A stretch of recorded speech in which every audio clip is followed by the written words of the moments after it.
समाजाचे सरसंस्थापक छत्रपती शिवरायांना मानाचा मुजरा करतो। आज पूज्य संत वामनभाऊच्या वामनभाऊ महाराजांच्या 50व्या पुण्यतिथीच्या निमित्ताने ज्यांच्या निमंत्रणावरून म्हणा किंवा आदेशावरून म्हणा या ठिकाणी मी आलो ते हबप विठ्ठल महाराज आमच्यासोबत या ठिकाणी उपस्थित असलेल्या राज्याच्या पर्यावरण मंत्री आणि आमचे नेते गोपीनाथरावजी मुंडे यांच्या मुंडे, आमचे मित्र युवा नेते धनुभाऊ मुंडे, सुरेश धसजी, मोनिकाताई राजळेजी, जयदत्त अण्णा क्षीरसागर, भीमरावजी मुंडे, भानुदासजी कुडकुळे, शंकर देशमुख, योगेशजी क्षीरसागर, त्रिविक्रमानंद शास्त्रीजी, स्वामी विश्वेश्वरानंदजी महाराज, मंचावर उपस्थित सर्व मान्यवर आणि या ठिकाणी उपस्थित सर्व माझ्या भगिनी आणि बंधूंनो, आज संत वामनभाऊ महाराज यांची 50वी पुण्यतिथी पुण्यस्मरण आहे आणि त्यांचं स्मरण करण्याकरता, त्यांचा आशीर्वाद घेण्याकरता मी या ठिकाणी आलो आहे। पण आपल्यापैकी अनेकांचा गैरसमज असेल की विठ्ठल महाराजांनी मुख्यमंत्र्याला निमंत्रित केलं, मुख्यमंत्र्याला या ठिकाणी निमंत्रण नाही तर संत वामनभाऊ महाराजांच्या भक्ताला आणि बहिणीनाथ गणाच्या सेवकाला या ठिकाणी विठ्ठल महाराजांनी केलेलं हे निमंत्रण आहे आणि त्याच पद्धतीनं या ठिकाणी मी आलो आहे। मला गडावरही येण्याची संधी मिळाली आणि जो सप्ताह होतो, काही महिन्यांपूर्वी सप्ताहात मला पोचण्याची त्या ठिकाणी जाण्याची एक संधी मिळाली।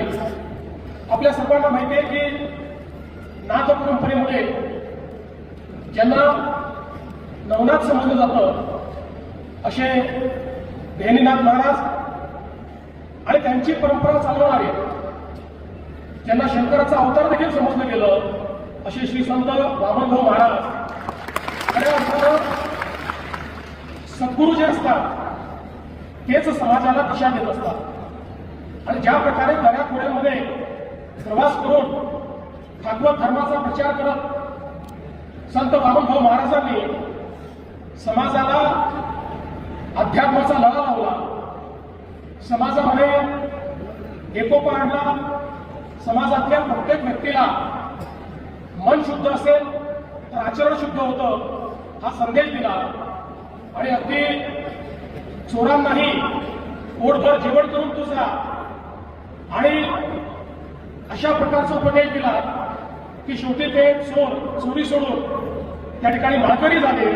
अशा पद्धतीनं ज्यांचा समाजावर एक प्रकारे आशीर्वाद होता आणि असं म्हणतात की संत वामनभाऊंना वाचासिद्धी होती, ते जे भरायचे ते त्यांच्याकडे करायचं आणि म्हणूनच अशा प्रकारचे ईश्वराचा अंश असलेले संत वामनभाऊ महाराज यांनी या गहिनीनाथ गडाच्या माध्यमातून खऱ्या अर्थानं समाजातल्या शेवटच्या व्यक्तीला ज्या प्रकारे कीर्तनातून आणि विचारातून उपदेश दिलेला आहे, मला असं वाटतं कितीही पिढ्या गेल्या तरी देखील तोच उपदेश महत्वाचा आहे, तेच कीर्तन महत्वाचं आहे, तेच नामस्मरण महत्वाचं आहे आणि त्याकरताच आपण प्रत्येक वेळी या ठिकाणी येत असतो। आणि सगळ्यात महत्वाचं की संत वामनभाऊ महाराजांनी या ठिकाणी प्रत्येकाला पोटभर जेवण्याचा संदेश दिलेला आहे। सगळ्यांनी प्रसाद घ्यायचा असतो आणि हा प्रसाद इथेच नाही तर जिथे सप्ताह होतो तिथेही प्रसादाचा मोठा कार्यक्रम हा त्या गावात होत असतो आणि सप्ताहाच्या कार्यक्रमामध्ये प्रसादाचा कार्यक्रम होत असतो आणि मला हे देखील बघायला मिळालं की पुढचा सप्ताह कुठे याची लाईन लागली होती। आता वेगवेगळे लोक म्हणत होते आमच्याकडे करा, आता पुढचा मसोबाच्या वाडीला त्याचा पुढचा कुठे आहे त्याचे लोकांनी नंबर लावून ठेवलेला आहे। ही जी किमया आहे ही संत वामनभाऊ महाराजांची किमया आहे आणि म्हणून आज आपल्याला एवढं सांगायला आलो की मागच्या काळामध्ये आम्ही या गहिनीनाथ गडाचा विकास व्हावा या दृष्टीनं या ठिकाणची योजना तयार केली होती। हळूहळू त्याचं काम होत आहे। हा मंडप पाहून मला खूप आनंद वाटला. अतिशय सुंदर अशा प्रकारचा मंडप त्या ठिकाणी झाला.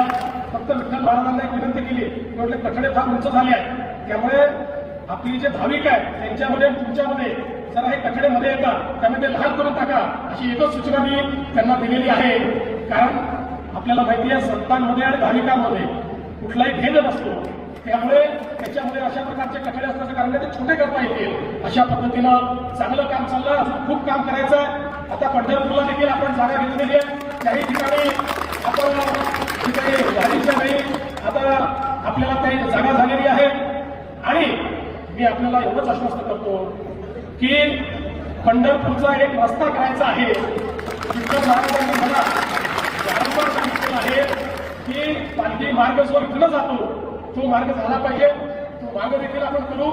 आणि त्यासोबत आश्वस्त करतो की या गडाचा अनुयायी म्हणून गडाशी संबंधित जी जी कामं असतील त्या सगळ्या कामांची जबाबदारी मी घेतलेलीच आहे. ती असेल, त्याच्या कल्पनाशी असेल, अनुभव असेल, सगळे आमदार असेल, आम्ही सगळे मिळून निश्चितपणे या ठिकाणी ही सगळी कामं पूर्ण करू. आणि मी जसं सांगितलं मुख्यमंत्री म्हणून नाही तर या गडाचा एक अनुयायी म्हणून प्रत्येक वर्षी जेव्हा जेव्हा संधी मिळेल तेव्हा तेव्हा या ठिकाणी येतच राहील आणि संत वामनभाऊ महाराजांचा आशीर्वाद घेतच राहील हा विश्वास देतो.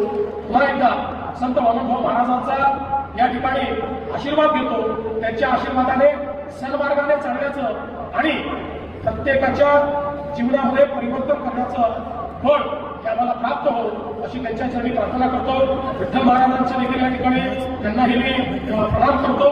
आपल्या सर्वांना प्रणाम करतो आणि माझं बोलणं संपवतो. धन्यवाद. जय हिंद, जय महाराष्ट्र.